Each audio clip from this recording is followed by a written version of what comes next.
Chers compatriotes, la RDC a besoin d'être sauvée. Pour être sauvé, ça demande votre contribution. Sur ce, suivez votre magazine Tosolamien avec votre humble serviteur John Mulumba. Dans cet espace, nakoyamba bai politique nyonso, bai ya société civile, pe ba o nyonso bazali kosala musala malamu pona kotombo l'école. Nayango, Bolanda Biso, chaque lundi, mercredi et vendredi à 12h30 en direct sur Antenne A, la chaîne des références.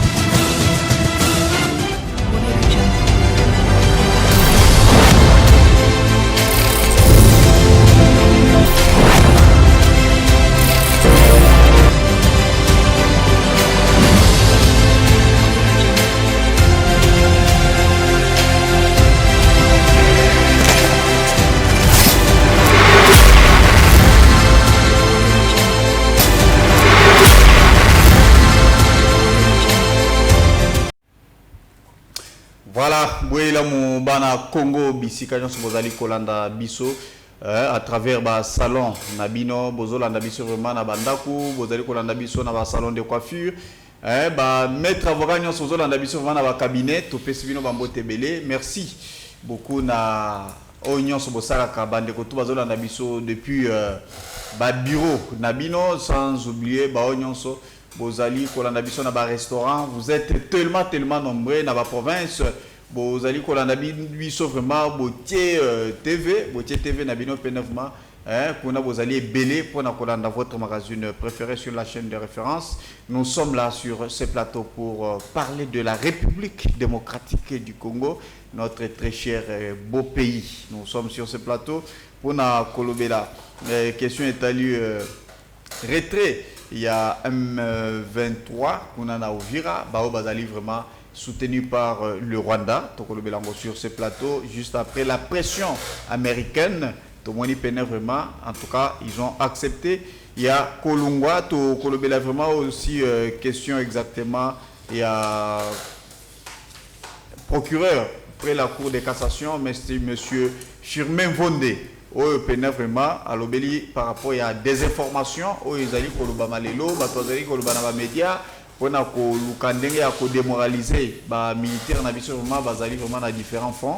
En tout cas, pour décourager Bango, démoraliser Bango, vraiment sur ce plateau, puisque les mesures et outils kozwama au nyonso à kosala le lenge penevement mibeko elobité en tout cas au PJ à kosala musala nae to kolobela pe question est eu expression automona qui penevement et sali créer débat dans la société Nabiso Clochard, chef de l'État, a zongela qui peut être batebelé et il semblerait que Bayoka qui bienté, il fallait alokandenge ya revoir et yango kolobela yango na contexte nini alobela ki yango et puis to kosukisa na question étali vraiment dérive dictatoriale où ils allaient dénoncé par l'opposition, bazali ko dénoncer arrestation arbitraire, perquisition et Zali Salema, Bazali Kangabatu, les journalistes aujourd'hui sont convoqués, Bamsou Bazali est suspendu. En tout cas, on va en parler sur ce plateau avec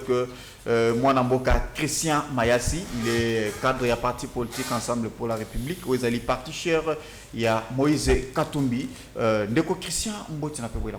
Mbote Ndeko John, Mbote na Balandinyo Soya Antenne A, Bisika Nyoso Bozwami, na pesi bino bambote et na profité en avance déjà na présenter bino ba meilleurs vœux de prospérité, de bonheur pour l'année prochaine.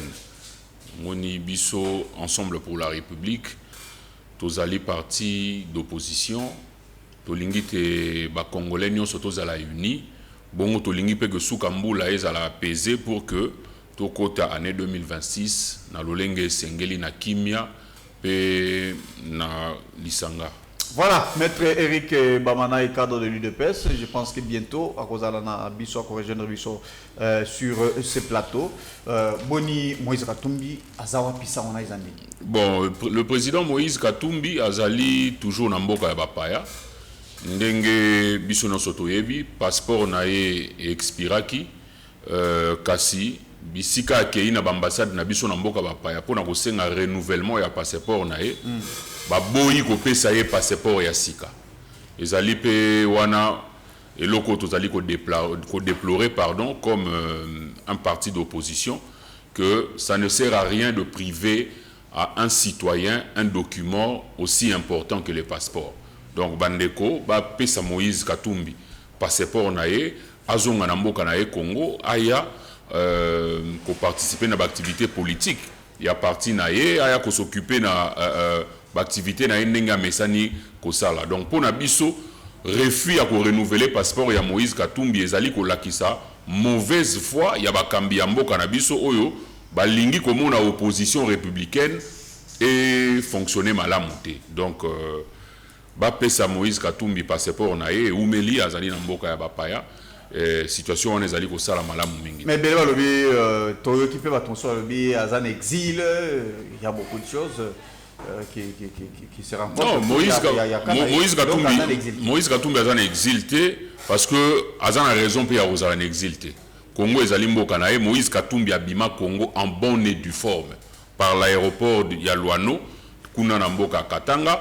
Il s'est fait que na simanaye toyokaki que ba dossier zalaki monté dans le but ya ko accuser ye que alingi abongisa piste na Mulonde pour que ba avion ezako yana ba rebelle et quitte na piste wana. Or Moïse Katumbi a réhabilité cette piste là dans un cadre beaucoup plus social pour nous permettre que Moulonde, les Ali, un village qui est vraiment enclavé, pour permettre quand même que une équipe médicale, baya kanaba bakisi, baya naba médecin pour que habitants à Moulonde ba bénéficier d'un autre qui ba montage non sur le bama ginasima. Awa que Moïse Katumbi alingi kokoti saba rebelle, Moïse Katumbi akimi, Moïse Katumbi a passé pas. Non, mais ça prétexte était Moïse Katumbi est un citoyen congolais à Outaki na eleko Joseph Kabila en exil pendant autant d'années. Bongo a kolinga les sociétés à revivre même situation. Souci na eze azonga na Congo. Batia na ba conditions o esengeli notamment kopé ça passeport na e ko sala de sorte que batika ko ya ko sala ba perquisition topé ba menace to ba intimidation na ba résidence na e wana ezali malamu mingi te. Bon, relation na ya Moïse Katumbi na Joseph Kabila na minute eza niveau. Bon, Moïse Katumbi ya solo ma sanza eleki akutanaki na ndeko Joseph Kabila. Ndeko Joseph Kabila kakate akutanaki pe na Bruxelles na ndeko Martin Fayulu.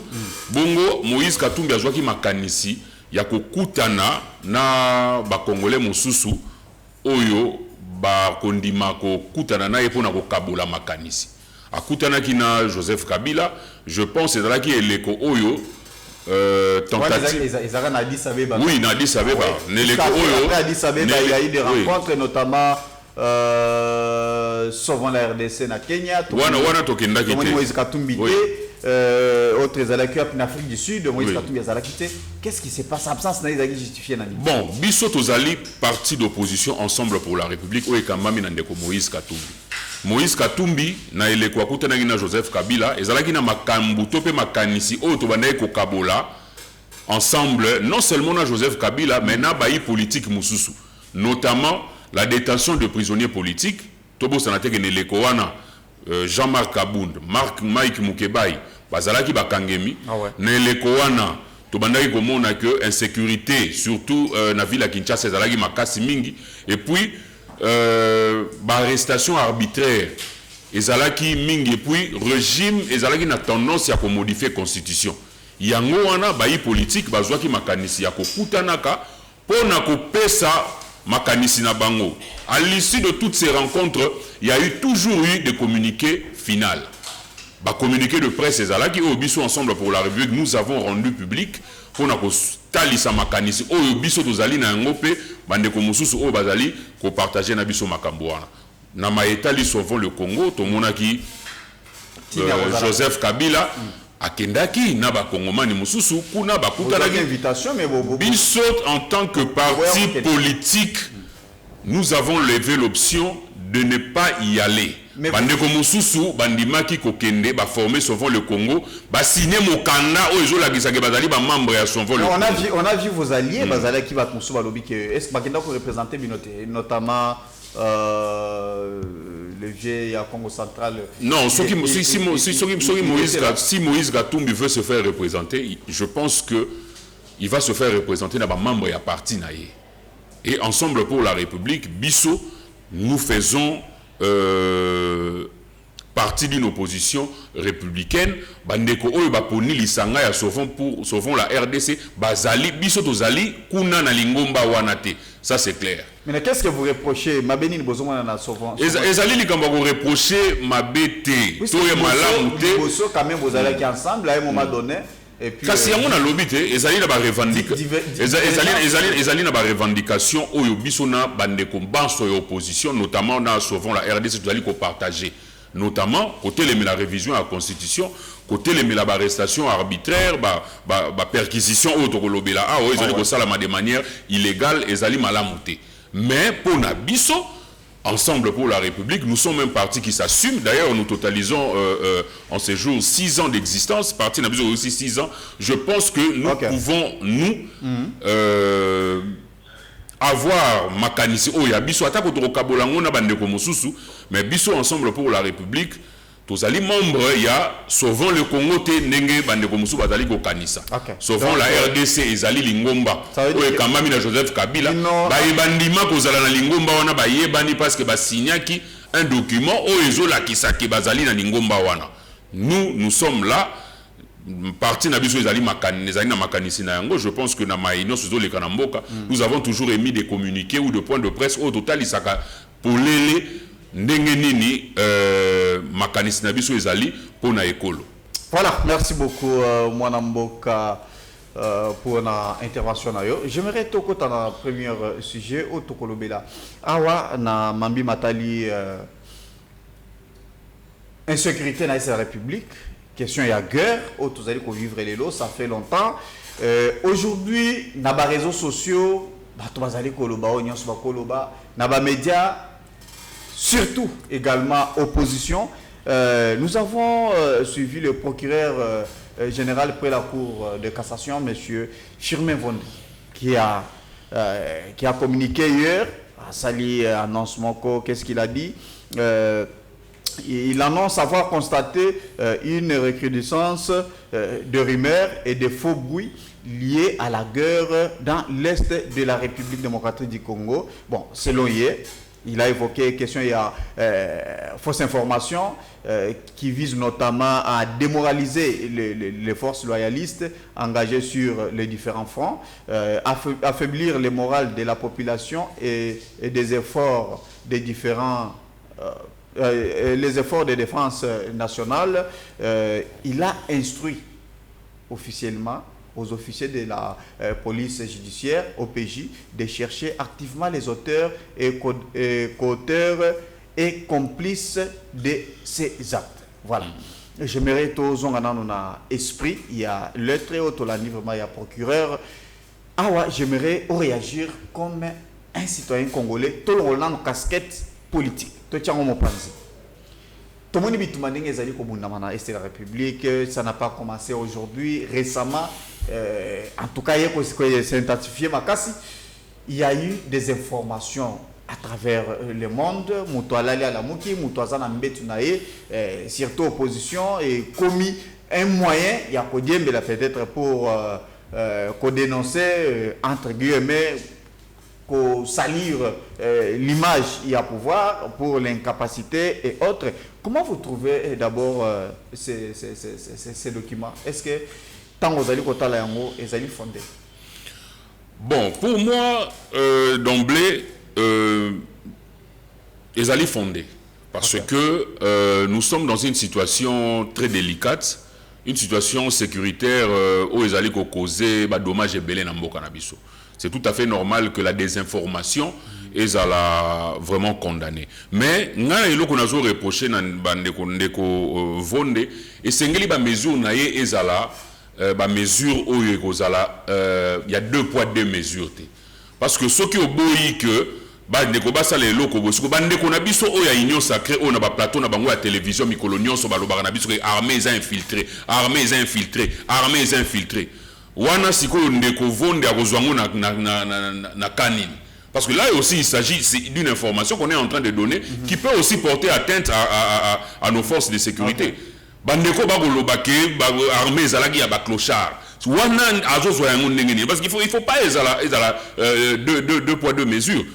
Pour Nabiso et Sengeli que la justice est équitable pour les Congolais nyos. Il faut pas ezala nangam to bosa na teke ndeko vonde ayebisaka biso apekisaka biso to loba makambu ya Chéribin Okende alobaka ke to loba teke Chéribin Okende babomi to lobaka ka Chéribin Okende ami bomaki atako ezali bosolo te ti lelo biso to considérer ko lobake ndeko Chéribin Okende ami bomaka te to boya eloko wana biso ensemble pour la République to lobaka ezali assassinat politique. Donc pour na biso la justice doit être équitable soki ndeko vonde akopekisa ba désinformation oyo ape qui s'appelle dans batunyo so même oyo union sacrée bazali ko boaka au peuple sur nos forces armées, notamment en disant que c'est une armée infiltrée, une armée sous Yamalonga. Il n'y a pas d'exception, il n'y a pas d'exception. Oui, il n'y a pas d'exception. Il y a un autre senga que ezala deux poids deux mesures té. Ezala loko so ke kangi pe moto ya union sacrée, tout le monde appelle que ba lekisi et pas ba zuzi pour na zo etumbu. Ezala kaka pona biso bayi opposition té. Mais eloko to ko senga na ba eba ko kamba biso. Aujourd'hui, la guerre est aussi numérique. Hein? Bandeko va prendre ma disposition. Ba on va pas prendre ma disposition pour que sur le plan numérique là, la désinformation et les kakaté. Tout comme on a que côté wana mbala mususu ba gosala musala na bango. Il y a ka biloko ya ba. Mbala mususu ba oui. Ba fausse information. Mbala mususu ba gosala yango ba gosala yango malamu te. Et puis na bino ba pantisango. Biso to yebi ke journaliste parmi misala na ezali ya kokende ko luka information place ezali. Mais to ko mona na ba pantisango na biso mingi ba govana na ba canapé na bango na salon ba kozela ba yoka information na internet lokola batu nyonso. Le journaliste doit, journaliste d'investigation, mais il faut aussi que aller à la source. Aller à la source, prélever les informations pour que Toyoka, Tokene na les gens dit pour nani. Ce qui n'a dit que source ezali te ya besoin d'information. Na kokota na ba réseaux sociaux, bon na ba réseaux sociaux, motonyo so o ya lingi kotia eloko ya lingi, akotia yango peut-être contrôle les actes, tout le monde peut écrire. Yango wana no lobi que musala ezali ya kosala makasi. Il ne suffit pas de nous brandir des calendriers comme ça, il faut plutôt faire un travail de fond pour na kosala que oyo to lingi te ezala pété. Yango to kosenga na deux poids deux mesures parce que mbala mingi na mikano ya boye okoyoka kaka bakokanga ndeko Christian Mayasi bakokanga ndeko kaka ba opposant kaka ba opposant bandeko ya union sacrée bango bazana bino façon na bino ya ko communiquer même si ça marche botali saka bolaki saka pene vraiment bokasi quand même ya mapinga na biso na sa république bino botala ka ba faille botala ka ba faiblesse mais ba point fort bomona kango ndeko John ensemble pour la république na mboka oyo to sala marche munene ya opposition pour na soutenir ba FRDC. To banda yango na rond-point ngaba tina stade Tata Raphaël, Martin Fayulu azalaki, Matata Ponyo azalaki, moto représentaki Moïse Katumbi azalaki, Chéribin Okende, paix à son âme. To sali marche wana banda rond-point ngaba tina stade Tata Raphaël pour na ko dénoncer non seulement insécurité na mboka na biso mais aussi pour soutenir nos FRDC. Bandeko ba ko kamba ekolo lelo. Ce que zongi par le passé ndeko John batikalaka ko sala un acte de soutien à nos forces armées pendant que l'agression existait. Puisque l'agression ça lit 30 ans. Ça veut dire même quand l'UDPS était dans l'opposition, agression ezalaki. Tout na bandeko ya UDPS combien de fois UDPS a sali ba déclaration pour na ko soutenir ba FRDC tant que bazalaki en opposition. Aucune fois. Moïse Katumbi, plusieurs fois, que Kokotala épouse Nabana ba militaire, a coupé sa bango biloko pour la rentrée scolaire, a coupé sa bango biloko ya kolia ya komela. Mais pendant la campagne électorale, il est allé visiter le camp des réfugiés. UDPS na opposition, batika la pour soutenir FRDC. Non, mais pour la marche, par exemple, Bisoto Banagi na rond-point bati na stade Tata Raphaël, on senga ba moyen. Et donc senga o lamuki na tongo ye o telemi o lati kitendi ya pembe na mbunzu o tamboli. Yango to lobi boye, biso ensemble pour la République to lobi, totika kolinga ba individu koleka Congo. Parce que to komona bandeko na biso ya UDPS, surtout ya Union Sacrée, balingi ndeko Tshisekedi koleka RDC.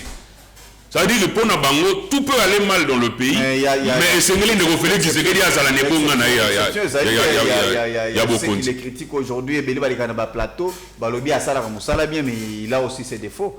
Il faut avoir des défauts dans l'épémie. Non, mais il y a oui, mais il y a un moto à Zako Kamba, Sokazana a des défauts mingi, c'est que Sikawana et Sengeli a tika yango moto mosusu. Yango biso ensemble pour la République Tolobi. Na 2028, et Sengeli to kene na maponami. Pour que l'école République démocratique du Congo soit mokambi mosusu. Parce que na 10 ans on nego Félix Tshisekedi a kosala na tête ya mboka pona biso atambusi école malamuté. Est-ce que pensez-vous que l'école biso ensemble pour la République to simba kamando kité et que nous sommes des républicains.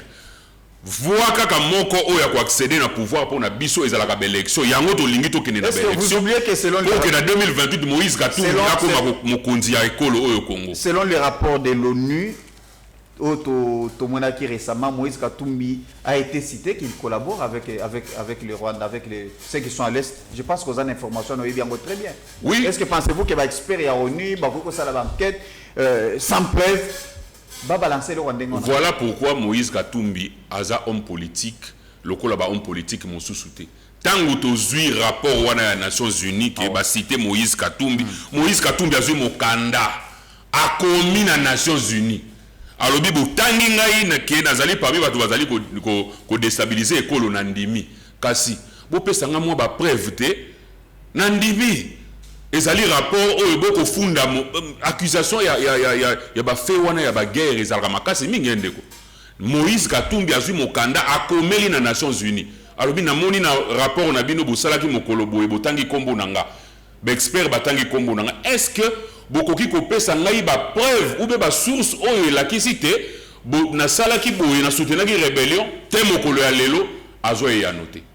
Yango wana to lobby boye que esengeli na biso to prendre conscience ya situation oyo ezali lelo parce qu'aujourd'hui tozali komona ke émotion des ezali ko tambwisa ekolo plutôt que ba décision forte. Mais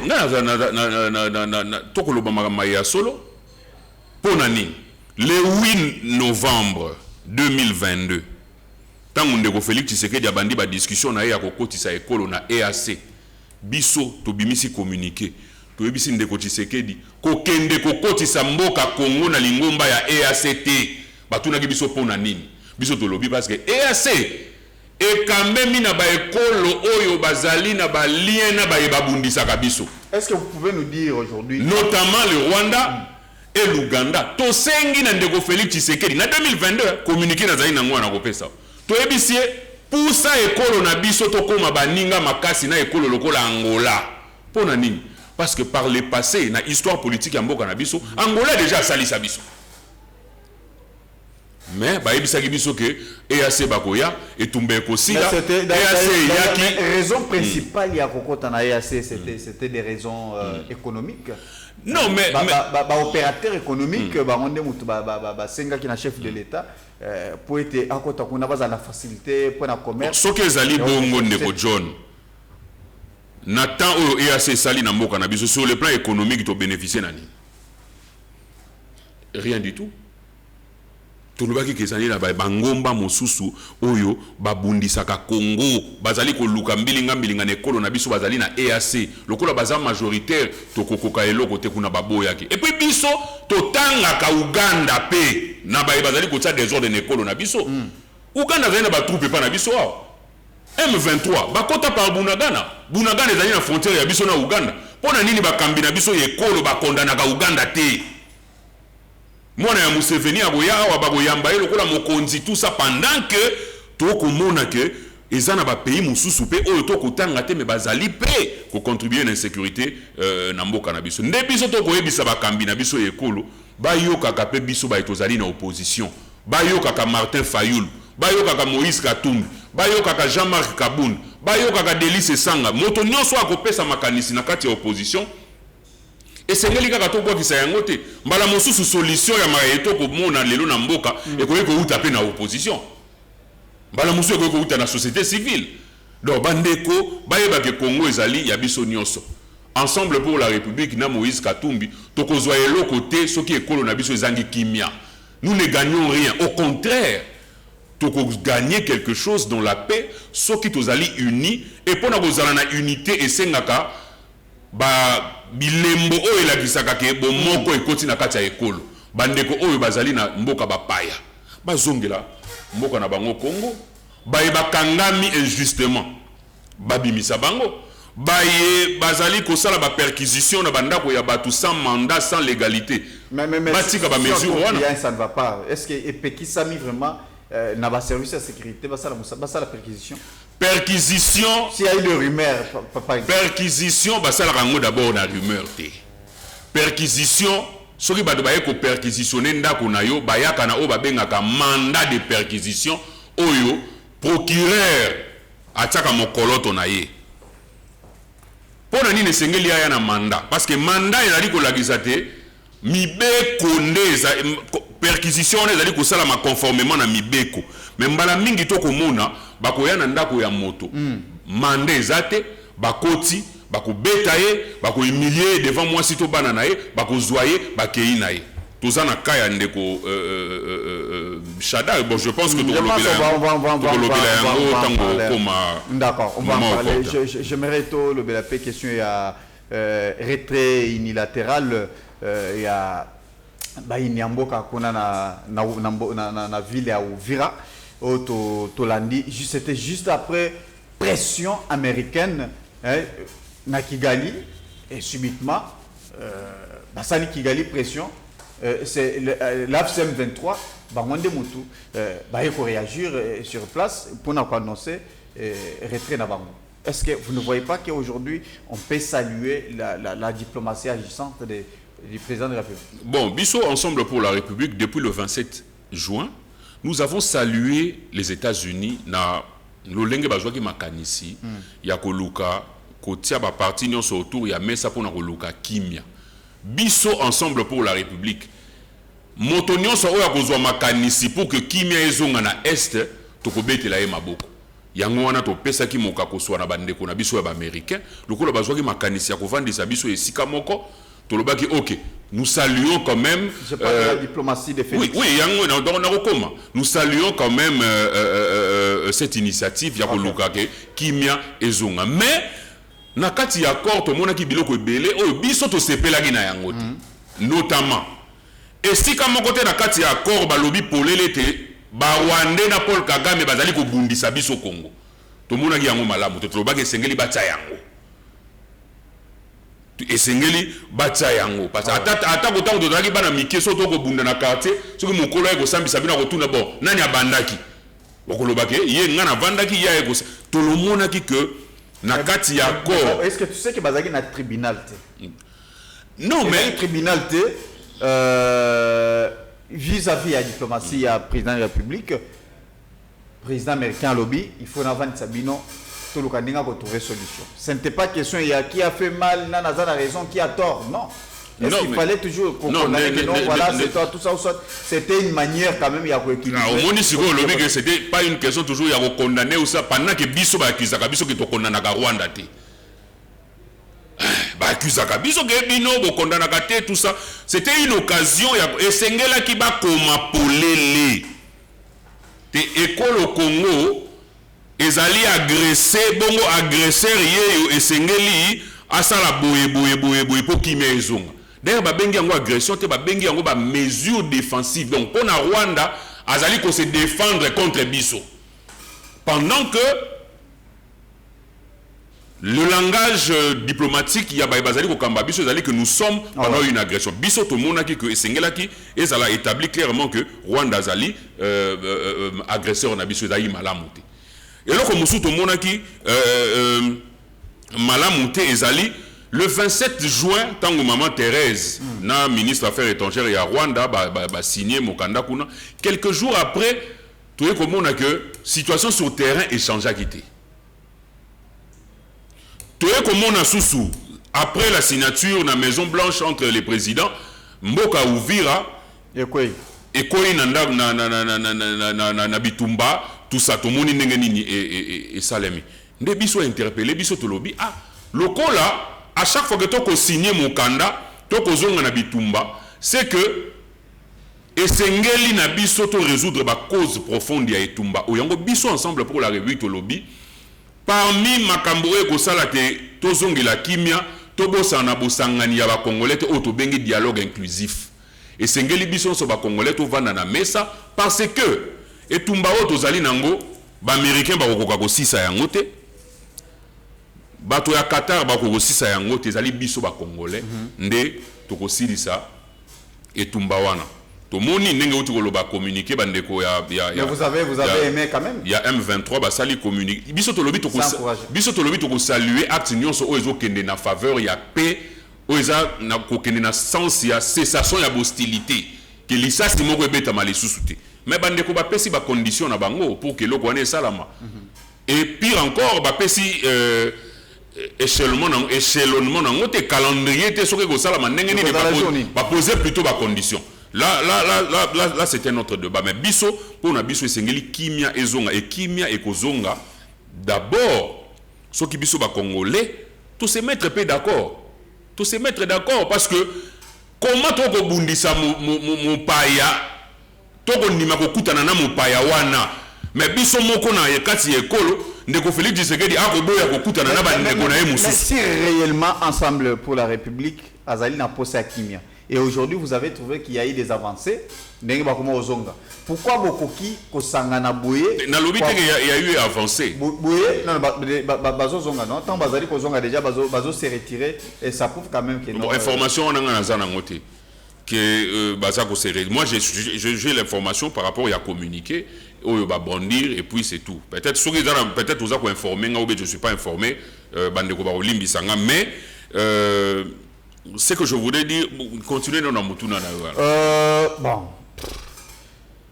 Question dans Isaki, est-ce que Bokoki Koya n'a été pour soutenir Félix Nakomba? Comme ça, ceux qui, par hasard, guerre ici, Bovandi et puis on organise un dialogue interconnecté. Nako répondre à la question, na oso ko pesinga explication ko soutenir Félix Nakomba et Guigou Laksanine. Ce ko pesinga kaka explication, na comprendre bien, ndé to lobi toke. Bon, koya kozonga kosala na musala esika moko soki abengi biso to koya te. Mais c'est na sens wana na cadre na boko ya koya te pona nini parce que ndeko Félix Tshisekedi na lingomba na ye azali bato oyo ba to saka liloba na bango te to ba corps na bango biso to zalaka na union sacrée biso na Moïse Katumbi na so biso mamuto welelaka biso tango to ye na union sacrée to ya ki na cahier de charge. Tango babengi biso et puis tobosa na teke ndeko Félix Tshisekedi nda lukaka biso zaka na posa oya union sacrée. C'est lui qui a fait appel à nous parce que na baninga na ya FCC bakomaki il était en difficulté to yebi biso. Non, c'était un appel à ça qui appel. Mais yango wana soko sali appel na mutu c'est que yondo za na bosenga na biso abengaki biso to yaki tango to yebisi papa biso to ye na makamu misato. To sili sans sécurité to préparer l'élection à malamu.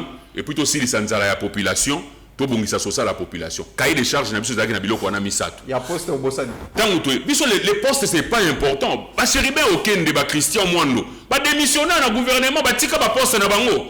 Nous biso ensemble pour la République les postes ne nous intéressent pas. Nous c'est l'intérêt du Congo. On a proposé à Moïse Katumbi d'être premier ministre dans ce pays, il a refusé. Biso soyez bien. On allait rester dans l'union sacrée. D'accord, on continue. Il y a trois choses vous proposez. Topesi makanisme. Tolobi 1 esengeli total la sociale la population. 2 esengeli na biso total la situation ya guerre na est. Topesa mapinga na biso ba moyen parce que Rwanda ko banga biso kaka soki mapinga na biso ezali makasi.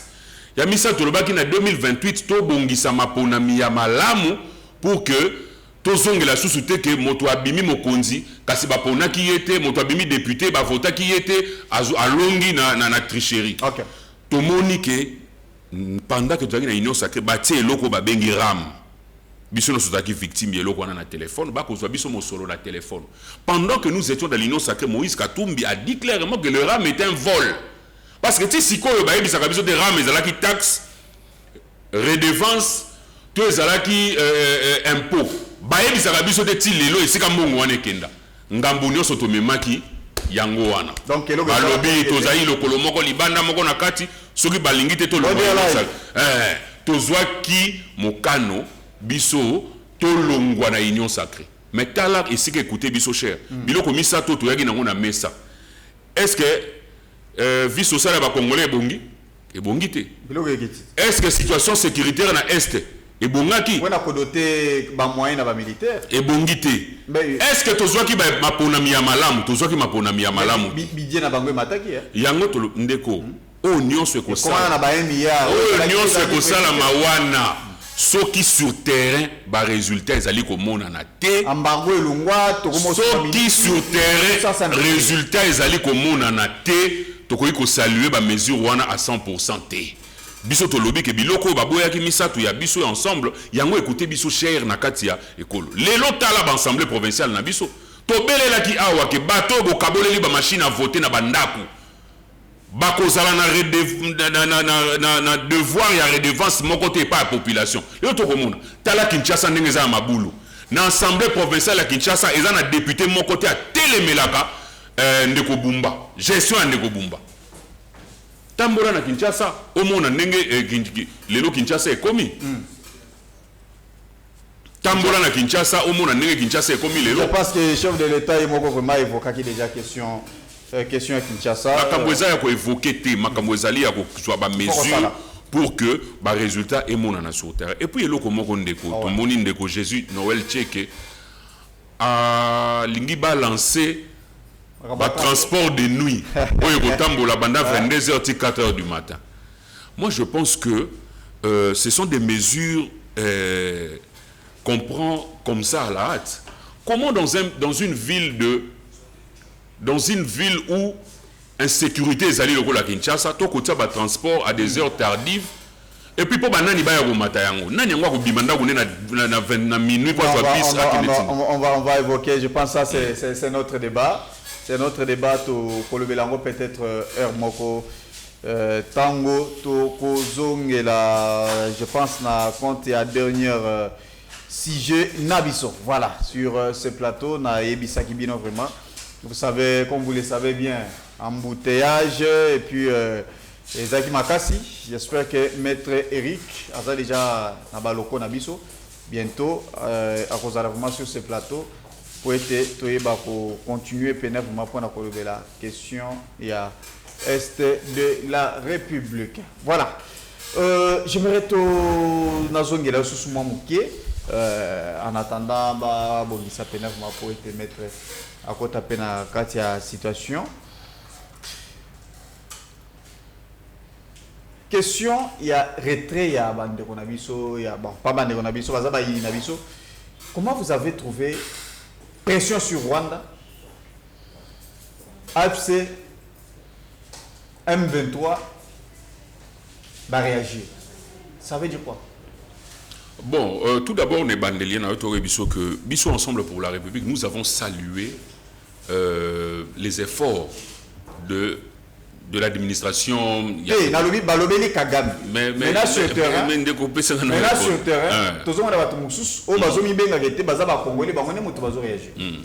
bon, c'est ce que je dis. Ce qui, le médiateur, peut influer dans le sens Yakoluka, ma solution, pour que Kimia Ezonga, nous allons le saluer. Et ensemble, vous allez reconnaître que AFCM 23, c'est le Rwanda. Ce n'est pas ce que je dis. Ce n'est pas ce que je dis. Mais c'est que moi, je suis en train de constater que AFC M23, Bazali va négocier avec Nadoa, et que na Washington, on a vu le Rwanda avec la RDC. Question dans les abonnés. Ils allaient deux choses distinctes. Question dans les abonnés. Est-ce que vous voyez sa population au Bazolandayo que AFCM 23 est à Rwanda, est à Kagame, kota la bango bombalamoko moyen Kagame. Tu peux dire non, ça? Non. Kolobisanga eloko o ngana lingi kolobate. Kolobisanga eloko ngana lingi kolobate.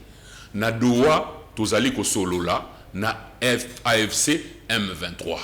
Na Washington, to solola ki na ekolo Rwanda. Pourquoi tu as du mal à citer? Exact du mal. Non. Ensemble pour la non, mais attends, je suis ici pas pour vous faire plaisir. Nae awa pona kopesa makanisi oyo parti etenga na monoko. Na boye koloba te eloko oyo. Parti et tchana mo. Eloko oyo. Non, condamné. Non, les cambo ya condamnation. Moïse Katumbi a condamné le Rwanda plusieurs fois. Na boye ko renvoyer au Kende. Interview à Moïse Katumbi le 22 décembre 2022 sur France 24. Internet, c'est Ali, tu peux voir. Naboïté, mais à tous en avis sur les plateaux, puisque politique est allé pour évoluer. Question d'anga Isaac, est-ce que les lots ont partagé même à vue, Nabato Bazolo Bakeno, l'M23 est soutenu par le Rwanda? Ndeko John Nabandeli Lisusu. Bisso, Ensemble pour la République. Tozali, parti d'opposition. Nous sommes, pendant nos communiqués, tout ça là toujours, et que notre pays est agressé. C'est que nous sommes en train de vivre une agression, et ce n'est un secret pour personne. Non, mais par le Rwanda. Vous organisez des ensemble de banga Toloba yango mbalebele, bino bolingande Toloba yango na ba propos oyo bino bolingi Toloba. Mais je vous dis, nous avons organisé le congrès de notre parti en 2022. Discours, il y a Moïse, la clôture, il y a congrès. Il a dit clairement. Et nous avons condamné même l'Ouganda, que le régime actuel a du mal à condamner. Donc, pour Nabiso, il y a ambiguïté, place où on est à la caté. To condamner agression d'où qu'elle vienne, pardon. Et si quand nous sommes agression to condamner en mabé nini. Ce qui commence à yakobota au sein des réseaux sociaux dans la communication, ils allaient on irait tumbao, ils allaient les Kambouya Félix Tshisekedi Yemoko, biso ba une opposition.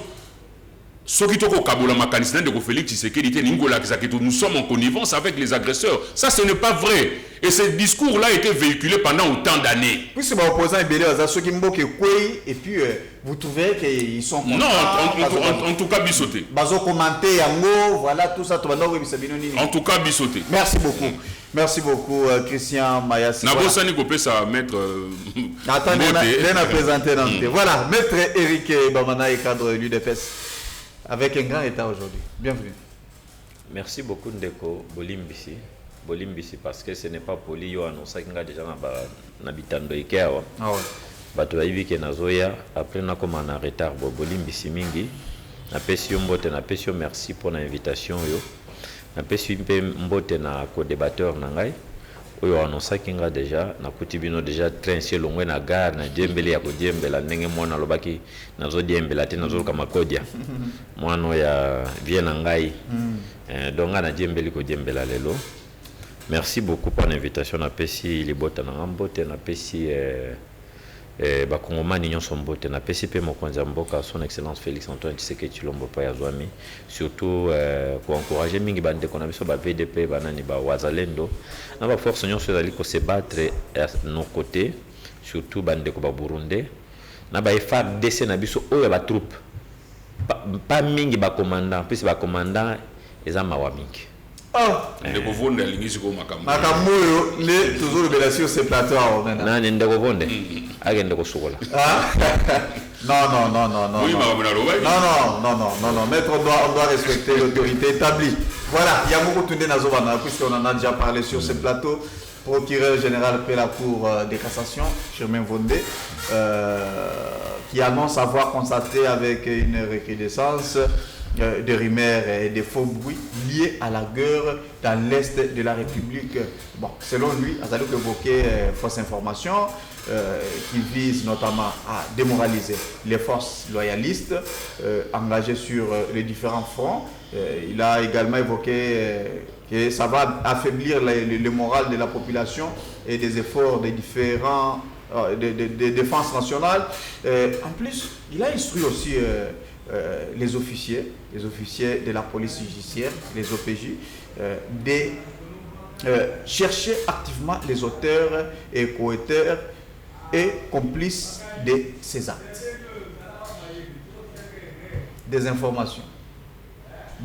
Langage moko où ils allaient démoraliser bateau bazali na front, où ils allaient affaiblir le moral de la population. Alors, il faut batona ba OPJ baluka bango bakanga bango. Merci beaucoup. Il faut que nous encourager bango au lieu à copier ces informations et le kuta. Oh non, voilà tout ça. Ndeko John. Ah ouais. Koya liboso ya plateau na yo awa, ce n'est pas pour venir jeter de l'opprobre dans la force de sécurité et de défense na biso. Il y a un adage qui dit il n'y a pas de mauvaises troupes, il n'y a que de mauvais chefs. Tu vois nos militaires là sur le front, ce sont des combattants. Ce sont des gens qui savent se défendre. Mais lorsque batu bakomi ko avancer bayoka ke onani mokonzi moko abisi bango alobino bozonga sima. Bengani réplique stratégique. Vous trouvez ça normal? Les militaires sont sur le front. Bazo senga munitions, bazo pimela bango munitions, or ba dépôt tonné na munitions. Vous voulez qu'on dise quoi? Vous avez des preuves que bazo senga munitions, bazo le procureur doit s'occuper des choses plus importantes. Vous savez, ce qu'on appelle déficit communicationnel et ça malamoté. Atika makambo etali makambo ya basoda na maboko ya auditeur général. Oye etali makambo ya armée. Makambo belé sengeli procureur asala eza belé, je le respecte beaucoup. Mais je pense que c'est à un certain moment qu'on kende au-delà ya oye sengeli. Puisque eloko zali ko sala biso lelo yo, c'est le déficit communicationnel. Au moni Rwanda communique avec Makas, il nous a gagné sur le numérique. Et moi, en tant que tel, je ne viendrai pas na comment tel plateau na yo à te point nako bimisa ba information ezali ya pamba. Sur le terrain, même na ba plateforme na ba éléments tozali ko récupérer ba militaires bango bazako ba ceux qui peuvent pas passer na ba bilo. Les militaires le disent clairement. Que ba konzi na biso tozana bango ba commander ba zone opérationnelle.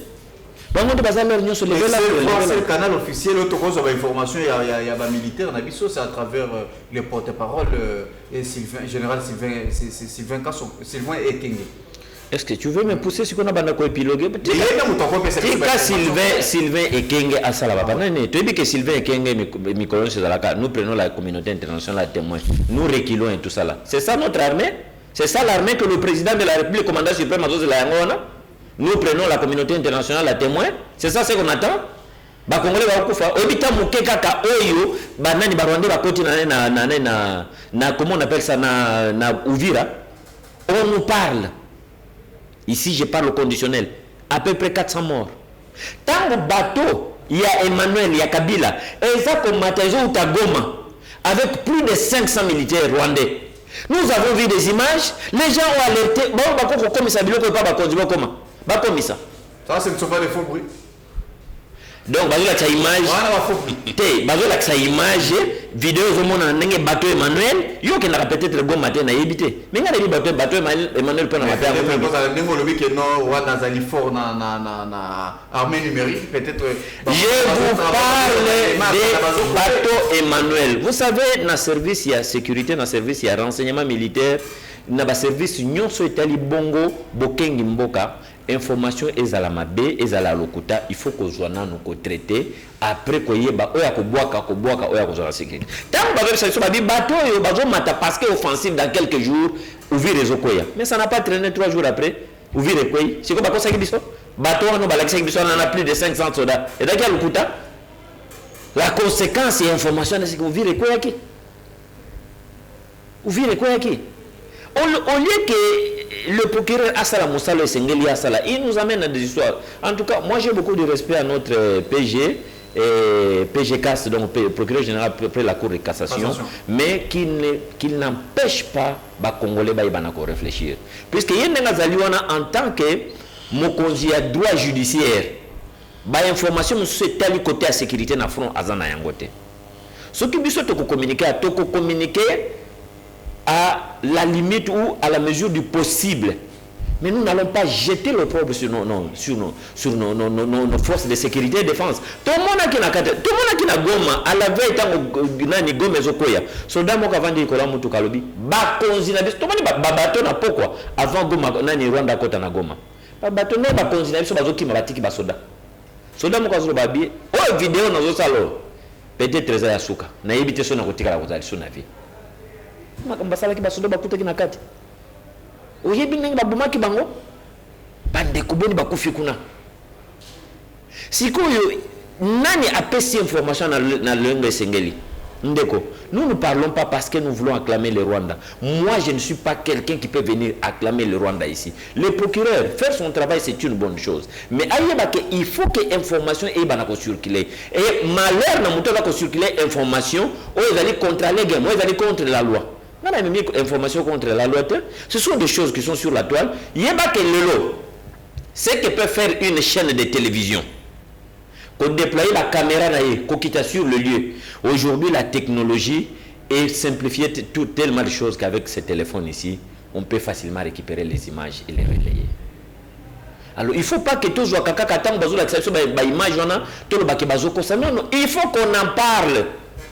Il faut qu'on en parle, monsieur le PG. Il faut qu'on en parle. Mais dès que ce que tu commences à l'apologie à l'ennemi, moi je ne fais pas l'apologie à l'ennemi. Mais nous voulons ici faire remarquer les failles aux alliés à côté d'Abisso pour que tout se relève. Nous sommes une armée puissante, une armée suffisamment dotée de la capacité à se défendre. Mais l'arme fatale contre Abisso, c'est la trahison à Katina Abisso.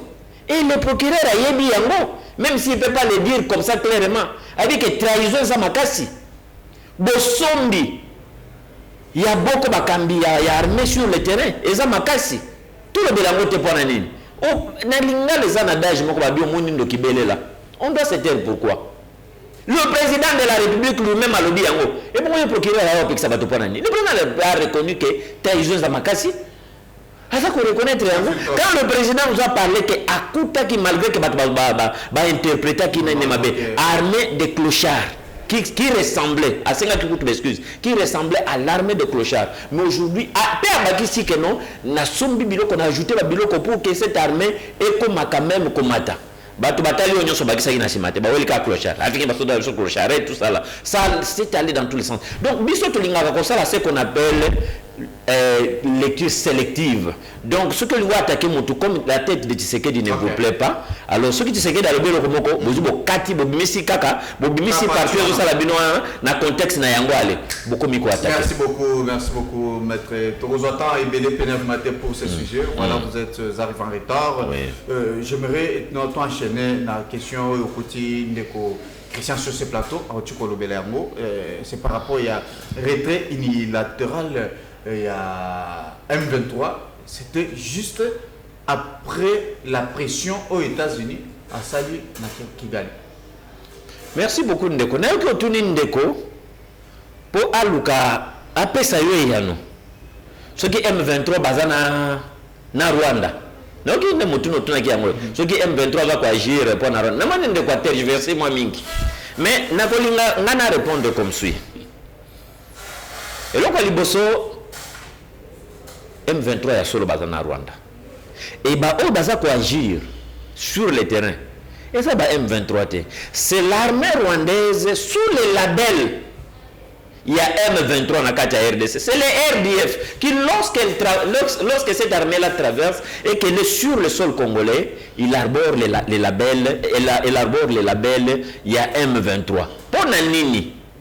Parce que ici l'accord à Washington, l'accord est bongo signé dans la République des États. D'abord signé par les deux ministres des Affaires étrangères, entériné par les deux chefs d'État à Rwanda et la République démocratique du Congo.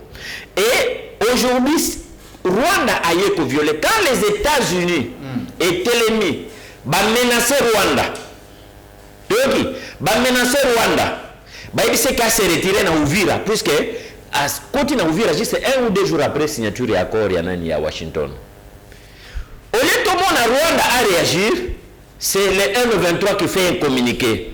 Mais cette fois-ci, au lieu que M23 a ça la communiqué dans une langue habituelle, où est ça la Congo, où est la Congo, tous en français, tous en Swahili, tous en Chiluba, tous en Lingala, tous en Kikongo. Mais souvent, on communique en français, en français. Mais cette fois-ci,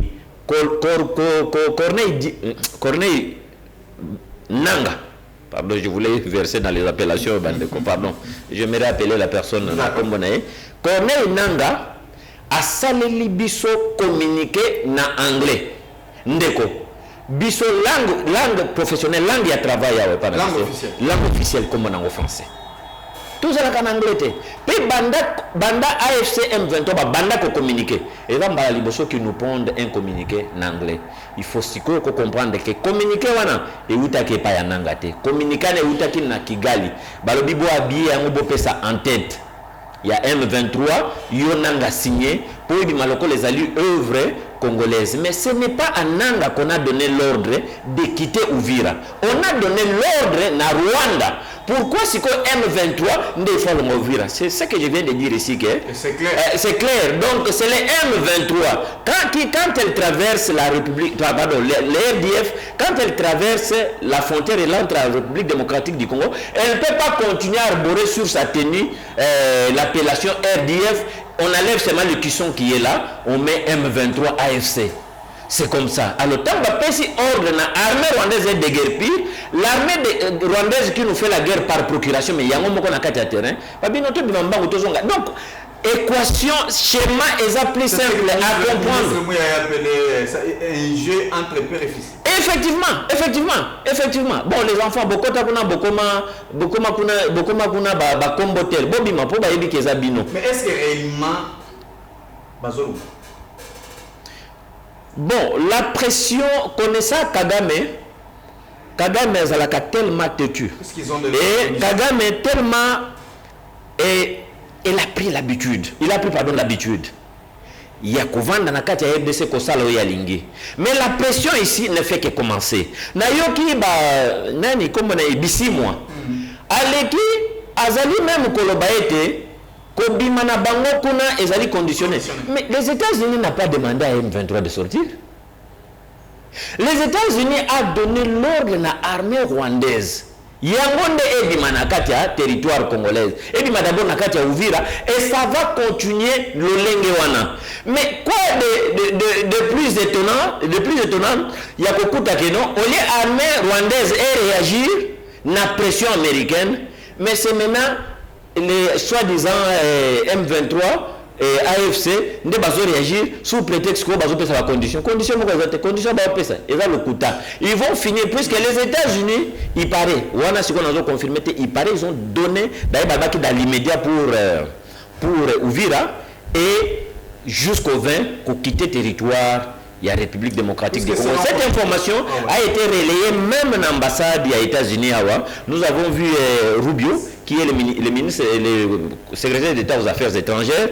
Nous avons vu encore Juvens, le vice-président des États-Unis, à Lobaki. Donc, il y a eu un peu beaucoup d'autorités américaines. Totalement, puisque le même Kagame a été soutenu par les mêmes Américains. Totalement, avec la législation Trump, peut-être qu'il y aura du sérieux. Il y a un ministre burundais qui a dit que c'est un mensonge, qui Gali chercherait surtout à desserrer la pression diplomatique. Diplomatique, voilà, pour renforcer ma position là-bas. Mensonge n'andenge nini, je comprends pas ce que bazo bimate lettre wana il semblerait que ba kosika ka na minute ba munition ba force ba bloc mususu ba zangi yango et c'est une façon pour pas le kandenge vraiment ya ko renforcer. Merci beaucoup. Ça va déjà Burundi ministre. Merci beaucoup. Oyebi ba source d'information ezali pluriel, ezali diverses. Vous comprenez? Alors, les logo de ministre il y a Burundi a pris ces informations, c'est un officiel. Ils sont suffisamment informés que ngai nayo et surtout que bango bazali na porte ya Uvira. Akoi ko na ba information, oyo koki ko s'avérer vrai. Mais malgré que c'est vrai, mais il faut finir na ko contraindre Rwanda à quitter puisque signer ce communiqué là à la va-vite bandeko. Mais sans calendrier, sans la date.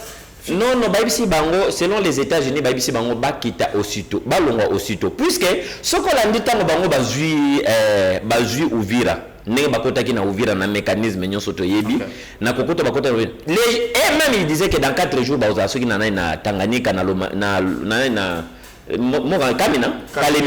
Kalemi après d'ici peut-être la fin de l'année donc le 31 bakoza déjà dans Lubumbashi mais du coup papa si ce n'est pas par la main puissante si ce n'est pas par ce qu'on appelle le forcing il y a que ça mais balingi ko avouer c'est vrai que bako s'entêter moi moké, mais ils seront obligés. Pour chuter, puisqu'il faut récupérer moi temps. Mais observation, auto sali. Tout le temps où il y a les koyaka, ça la même cher. Tout le monde va se retirer. Tout le monde a volé kawa, bomoni, bakangi bisaka bango, bazongi bango moko, et c'est fini. Massis également. Mais ce n'est pas la même stratégie parce que nous ça sous nos. Et le Congo na koloba, motuna na yo, c'est une question qui vaut son pesant d'or. Na koloba na yo boyendeko, le Rwanda utilise ce qu'on appelle ubwenge, la ruse. Badamakasi na ilo babengi ruse. D'accord. Alors, biso to croiser ma bokoté. To croiser ma bokoté puisque notre armée il faut zonga. Ozoka na communiqué ya ba mboni pa na ba le monsieur là comment on appelle encore à mon bisi moi. Bazo banini ke bango bazo se retirer mais balingi militarisation ya Uvira qui est une force neutre. Vous comprenez que vous posez dans des conditions. Or le Pessameni Bango, c'est sans condition. Donc c'est une décision comme ça Bango, Bobima Bokende. Je sais qu'ils vont gesticuler, mais ils finiront par partir. Mais à notre armée et à nos autorités, je vais demander qu'on ne croise pas les bras, qu'on ne croise pas les mains. Tout élément, déjà tout se préparer, non seulement pour la cause mais qu'on aussi qu'on récupérer, puisque le Rwanda est en train de nous lancer des torpilles, il est en train de nous bombarder même à partir de la province na peine on a Bakamanyo, la province on a comme on a Bugarama.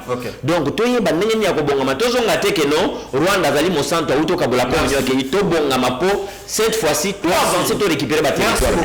Merci beaucoup, on doit évoluer cette fois-ci. J'aimerais tout soit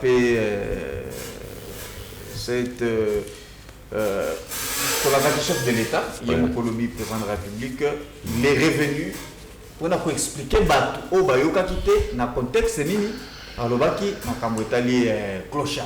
Je pense que là on peut commenter de minutes. Balobi ezali na contexte où bino bokanicité qui a pour décourager tout comme mépriser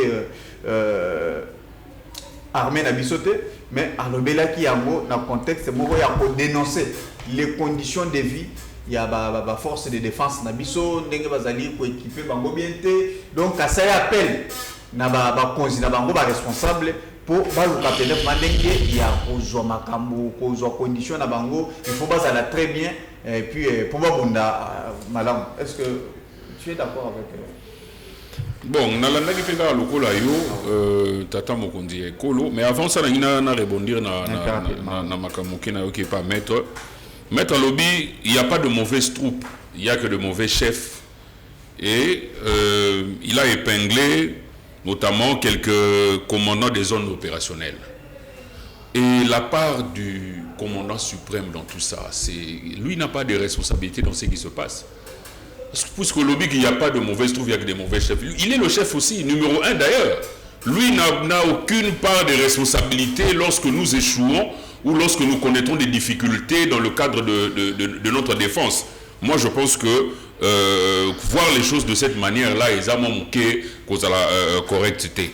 Ndekwa lobby, awa, tous les mots. Nous ne venons pas ici pour faire l'apologie de la rébellion.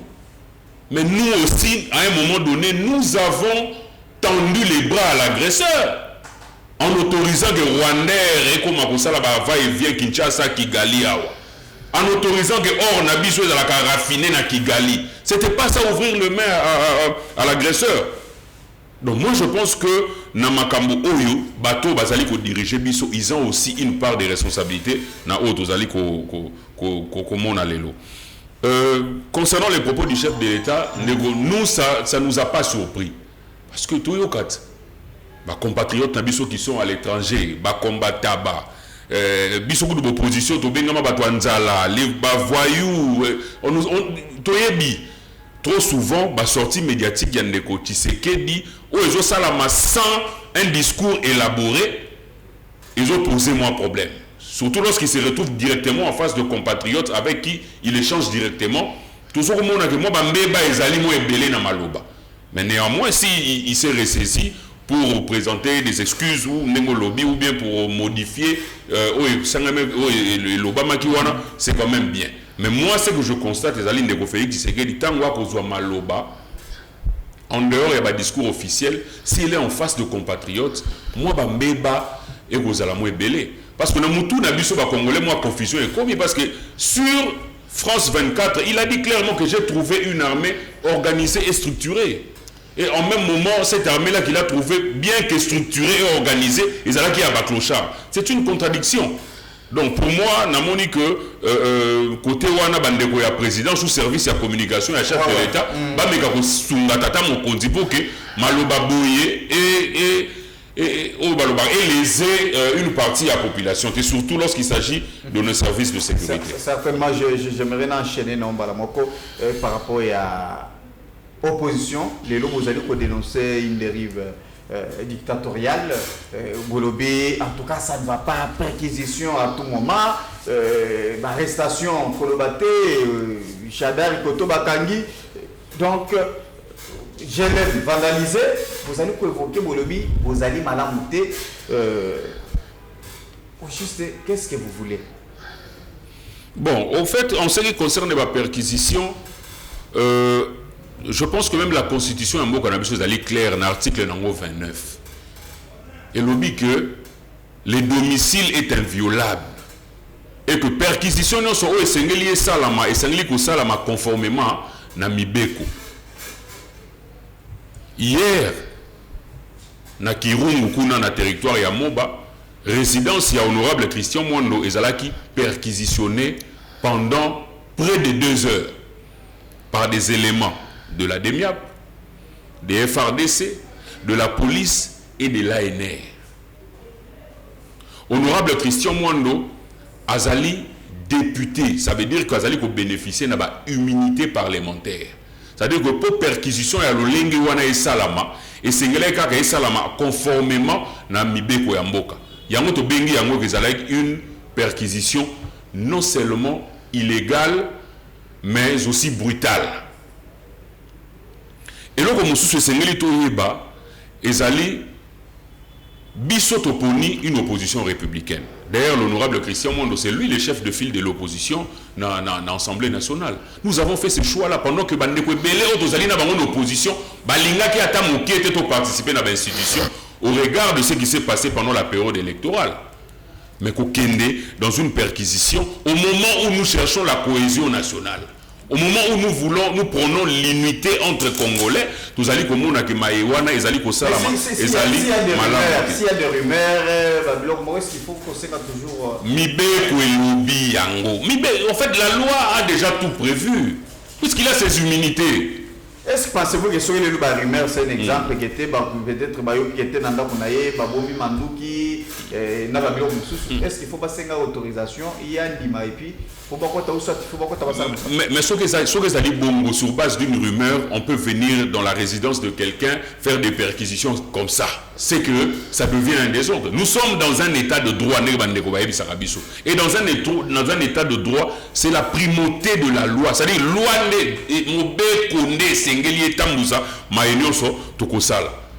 et tout le monde a dit, heureusement, nous, ensemble pour la République, nous avons dénoncé cela. Lui-même, l'honorable Christian Mwando Aleki, notamment dans la radio Okapi, pour dire que ce sont des arrestations ou de perquisitions illégales. Nenge mokona ndeko Chadari.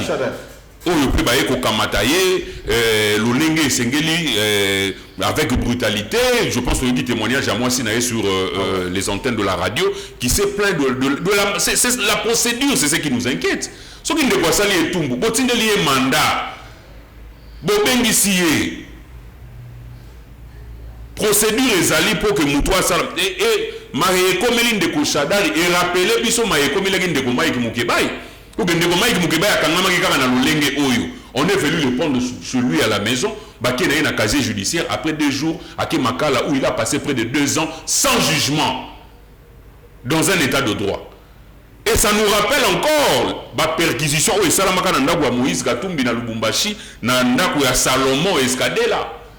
Souvenez-vous à l'époque où Salomon Azagi na Munduki, vous vous souvenez de cette époque-là? La maison de la maman de Salomon Kalunda, la maison de sa mère, paix à son âme d'ailleurs, a été perquisitionnée.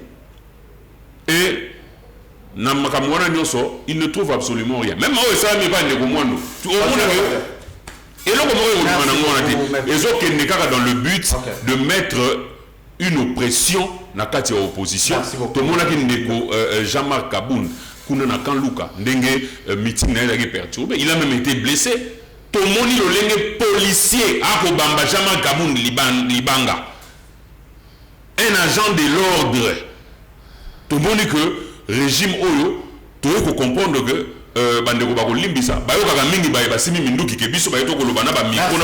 merci beaucoup, je te reviens pour... Puisque en activité, parce que ça veut dire que pour Nabiso, ils prennent au sérieux ceux qui ont pris des armes. Nous qui avons choisi l'opposition républicaine, ils doivent aussi nous respecter parce que Bisso, tous alliés, qu'on menait combat dans une forme démocratique. Merci beaucoup, Christian Mayassi. Voilà, maître, vous avez suivi 37 ans de lutte et il faut instaurer un état de droit. Mobutu a été traité de tout mot, Kabila Mouzé également, Kabila les fils également. Aujourd'hui, vous êtes au pouvoir. Bazali pour accuser Bino dictature. Et Koli, je suis même épingle aussi sur TV5, Abi dictature, au bout pour instaurer Namboka. En tout cas, ça ne va pas. Voyez ces éléments, je l'aime, il y a Joseph Kabila vandalisé selon un rapport, il y a proche à Joseph Kabila, et les pères politiciens, ils exilés politiques, préquisition et qui zongi. En tout cas, on se pose des questions. Les journalistes aujourd'hui, sont comme contraints dans ma cabane belé, biloko bo décrire qui lobby. Et aujourd'hui, vous allez pour salaire. Comment vous défendez tous ces genres de choses? Merci beaucoup, Ndeko. Nakolinga koyebisa d'abord nako répondre na Ndeko ndenga lobike toujours utiliser système dictatorial. Jean-Marc Kabunda Zouaki Libanga na meeting nae nakoya ko soutenir yango te. Libanga euta na maboko ya paisible citoyen, euta na maboko ya policier ndenge ya lobi amonaki ba image ponga na moni yango te, mais ye mutu alobi ye moko na ba élément yango nako soutenir yango te. Mais néanmoins, il ne faut pas faire porter la responsabilité dans le régime. Parce que tant que le régime est ma base, en tout cas, dans la manifestation salamaki, bibembe il à ma place ou à un moment, en tout cas, 10 lingues à la moquée. Na beaucoup ibisanga ya tasuke bembe moko la ki wanezate. Ce sont des incidents que nous regrettons, que nous déplorons. Ce qui n'engage à lobby yango ke utake pa ya policier. Policiers ne faut sanctionner en moment de militaire na makamba honorine Porsche le fait que batika qui est bolombo malgré ba acte ya komaki a kometaki pardon que j'ai dit moi bakanga qui basambisi ngayo nazalaki avocat ya moko ya bakonzi ya mapinga ya ba policier te ya ba soda pendant ko kende ko samba puisque balatisa ki likambwana ke ye mutatika ki honorine Porsche Bolombo à se défendre qui est makambolekana qui très bien zaki na katité. Alors, kende ko zwa kaya un policier ndenga za ko moi je n'ai pas vu ces images, na za ko revenir sur yango. Ko lo baete que ezali ba méthode dictatoriale non. Soko landi déclaration ya bandeko ya Kanluka balobi boabi Jean-Marc Kabund to pekisa ki aya wana Kanluka te. Abi depuis Kanluka bazoloba depuis Kanluka eza Kanluka to vanda wa kurenti kala kokota wate. Mai etikala kokota wate nzela etikala kokota wate mais c'est grâce à Félix Antoine Tshisekedi Tshilombo que courant ekoti yao mai ekoti ya nzela ekoti wana nazola ngaba elemo na landi na télévision wana bana ya Kanluka bazoloba anya tamakolo kuna te puisque wana la bastion ya Fati. Or Jean-Marc avec aucune concentration la population à Kanluka l'avait déjà averti ba biseko yate. Puisque c'est la jeunesse qui fait la force, il y a quoi maintenant? Est-ce qu'il y a un Congolais? Mais la conséquence, c'est quoi? Tant que bango moko bato ya zoki ne ko s'adresser na bango. Balobi na ya aboyi koyoka. Non, balobi c'est un groupe d'individus, de moto basale bilo wana et puis babanda ko accuser na suki wana na sina pesi réponse na nga kuna et na ko kende na eloko ndeko uti ko rebondir na eloko nga lobaki sur il n'y a pas de mauvaises troupes, il n'y a que de mauvais chefs. Alingal Badon que le président de la République a chefté. Non, assure Ndeko Mayassi, c'est un intellectuel, il ne faut pas en même commandant et le chef de l'État qui est le commandant suprême n'a un commandant des zones opérationnelles. Le président qui n'a pas guerre, au moins il n'a guerre. La Constitution dans son article 83 dit ceci: le président de la République est le commandant suprême des forces armées, il représente le Conseil supérieur de la défense. Balobité qui a ça commandé à les alliés, c'est une qualité, c'est un titre, c'est une reconnaissance constitutionnelle. Azan ni na grade ya caporal, ni ya général, ni ya mokonzi moko. C'est lui qui pilote la politique de la sécurité et de la défense Yamboka. Il a ce qu'on appelle, en d'autres termes, na bamboka neti ba reçu ba États-Unis code rouge, na code babenga kan États-Unis na bossa code nucléaire. Vous comprenez? Donc, sur le terrain, il y a des éléments, il y a des gens qui sont formés, qui sont sur le terrain. Et moi, je parle de ces gens-là. Quoi de plus étonnant, il y a comme on Ndeko, Mayas avec pétri de toute son intelligence-là, il y a pour ramener ma propos à chef de l'État. Le chef de l'État ne tient pas les armes. Il ne tient pas les armes. Azali, co-dirigé politique Yambok en tant que commandant suprême, a vu, puisque ce n'est pas un putschiste qui est arrivé au pouvoir. Avec général-major, tu sais que général-major Mokwa Kamba Kibisoa. Mais le président de la République, c'est un civil. Il a trouvé une armée républicaine. C'est avec cette armée républicaine qu'il est en train de travailler. Un régime, quand il part, c'est le parti politique qui est attaché à un régime. Mais l'armée, c'est une armée républicaine. Le président qui a fabriqué ce sont les mêmes militaires qu'il a trouvés sur le terrain. Ndeba o bazali sur le champ opérationnel. Bangonde bazali ko bundakuna. Alors, n'a monité quoi de plus grave que ce qui motomoka commet. Pourquoi on relève Bakambi à armée, Bakolongola o soka sali malamuté? Parce qu'on a vu qu'on a mis la confiance, on a placé la confiance na moko azali ya mapinga, mais ya azali ko kambatu puisque je vous dis oyebi et pas basoda, bazana principe moko, la discipline est la mère des armées. Donc soda c'est la personne la plus disciplinée. So moko zabi, oh on réplique bazongi. Malgré balinga qui te bakozonga nan. Alors, nassur na pesim et à nos places wana intellectuel que tu es, nassur na convaincre yo. Ceux qui peuvent na convaincre te nzamba zoka ka lokumu, mais na dit que na convaincre yo na la kisio par ya responsabilité. Mais si ko na keiko chuter na likambo bolobi ya clochard. Po ozongelinde kwa pesi apesi propos na ye nakozwa yango perquisition bona zona no élément ya perquisition pour na chiter na makamba clochard perquisition ya ndaku ya honorable Mwando Simba. La perquisition d'abord c'est une procédure légale. Vous comprenez? Reste à savoir maintenant si ceux qui étaient descendus là-bas avait des documents ou pas. Ce n'est pas ce qu'on nous a démontré. Puisque quand on vient avec la perquisition, on ne vous prévient pas. On ne vous prévient pas. On vous surprend. Lorsque vous posez la question, non, nous avons les documents. Je n'ai pas entendu dans la déclaration, non, ils avaient pas, ceux qui étaient venus n'avaient pas les documents. Ils n'avaient pas les documents. Non, ça c'est toi qui l'as dit. Ça c'est toi qui l'as dit. Ça c'est toi qui l'as dit. Au moins, les lots bandeko ensemble, c'est vrai. Bazako peut sa position à côté à la rébellion, mais il souffle le chaud et le froid. C'est ça ce que je vous reproche. C'est que je vous reproche. Tantôt, Bozanabiso, tantôt, Bozo Baluka Baluka. Oh, Daniel Safa Bimimba, oh, Nakondi Maman Mouketa ou Daniel Safa Lobi a tiqué ensemble, à l'ima comme ensemble était. Akati Nangamba comme na sauvons les Kabila ou Babenga sauvons le Congo. Donc, peut-être que ligne de conduite Oyo, et là, peut sa mana Nakati il y a ensemble les autres kokanana oyo na vision na yete yango la vision na ye et pas tu qu'on a chuté mbala moko na likambo etali makambo ya clochard président de la République Ndongo Lobi tango alobaki na lekaki na France 24 ou TV5 a pesaki version de fait na ye alobi c'est le chef, il a l'obligation yako loba malamu pona mboka na libanda. Mais tant otokoti na ndaku tozo solo la entre biso, le président a commencé d'abord par présenter les excuses. Abi, je m'excuse pour le terme que je vais utiliser. J'ai trouvé une armée semblable à une armée de clochards.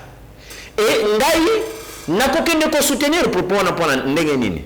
Toi ko tambala au moni militaire ya FRDC na époque. Teni toboka botine. Ndeti monoko ngando funga elingolia moto. Oyebi nos militaires s'entraînaient comment? Na ba bâton. Or un militaire lorsqu'il est appelé à s'entraîner, Il faut avoir un munduki, ce qui va munduki à Sekabasimbi, il faut avoir un munduki, aïe bako supporter, aïe bako manipuler armes wana. Mais ce n'était pas le cas. Batike la qui bango budget à 350 millions de dollars, 2 345 410 000 km², avec tout ce que nous avons des frontières, 9 frontières à protéger, vous allez une armée, il y a la République démocratique du Congo, au doté bango na budget à 450 millions de dollars, embargo Nicolo, loi, ba réforme ezate, la loi sur la programmation militaire ezala quitté, nyon sona président. Pourtant malobili kamba clochard, abakisi que maintenant to bandi ko sala. Il a fallu qu'on continue na propos na iti na souka. Ko souka ka na place lobaki ya clochard. Mais lokola batu balinga ka félicité, ba sotaka na ba premier mot. Au lieu de prendre la continuité de la phrase, on ne prend pas, ba sauter Nicolo, bande ko to lingana. Voilà, merci beaucoup. Ndekosana 30 secondes et puis tout ça c'est bon ndeko lobi bandeko ya Kanluka ba moni que président Saleli bango ya mingi et que balobaki bango balobaki ça leur donne le droit de refuser toute autre activité ou ils allient à opposition na Kanluka. Mais c'est dangereux comme propos. C'est dangereux. Donc, biso ensemble, ngai na rosala une réunion, une manifestation na Kanluka sous prétexte de Félix Tshisekedi a Tenzela, a Tse courant. Mais non. Félix Moutalobi a voté, mais attends, ceux qui va lobby va refuser accès Bongo. Les forces publiques font quoi? Voilà. Mais Jean-Marc a côté. Asari meeting de banani babambie mabanga il faut il a fallu s'adresser à Bongo. Il faut pas encourager ça papa. Et puis le commandant suprême, il n'a dédouané mon compte Mboka. Mais comment quand il s'agit des prouesses, c'est lui le commandant suprême qu'on doit saluer. Quand il s'agit des échecs, c'est pas lui. Il y a que dans le terrain. Lui il n'est pas sur le terrain, il faut battre bazar dans la zone opérationnelle. Quand il s'agit de prouesses, lorsque nous récupérons des territoires, c'est Mouko Tombolo, c'est Fatih Beton, les grands stratèges. En cas d'échec, ce n'est pas lui, c'est d'autres personnes. Moi, je pense qu'on doit s'assumer beaucoup plus d'accuser les autres. Honorable Mwando Azali parlementaire. Même en tant que parlementaire, perquisition na ego sala balolenge mongo de sala mais pas danga. C'est qu'on appelle mandat à perquisition. État la ils sont venus sans mandat, papa. Ils sont venus sans mandat. À son intégrité physique, on est allé perquisitionner sa résidence. On a violé ça. On est allé perquisitionner, c'est le terme, le concept que tu as utilisé. La constitution refuse. On commet la violation. Oui, c'est une violation de domicile. Merci beaucoup. Notre ce n'est pas comme ça. Merci beaucoup, maître. Eric Bamana, cadre de l'UDPS. Merci beaucoup à Christian Mayassi, cadre Ensemble pour la République. Merci beaucoup à Youssef Belebele derrière la caméra, à Moïse Mata. Merci beaucoup. Voilà, na Miel Moulofa, sans oublier Jean Ndonga. Merci Bozaki Bele pour nous rendre biso. Tout ce qui a pour Lelo, que Dieu bénisse la RDC. Au revoir. Chers compatriotes, la RDC a besoin d'être sauvée. Pour être sauvé, ça demande votre contribution. Sur ce, suivez votre magazine Tosolamien avec votre humble serviteur, John Moulumba. Dans cet espace, nakoyamba bai politique nyonso, bai ya société civile, pe ba o nyonso bazali kosala musala malamu pona kotombola ekolo. Na yango, bolanda biso chaque lundi, mercredi et vendredi à 12h30 en direct sur Antenne A, la chaîne des références.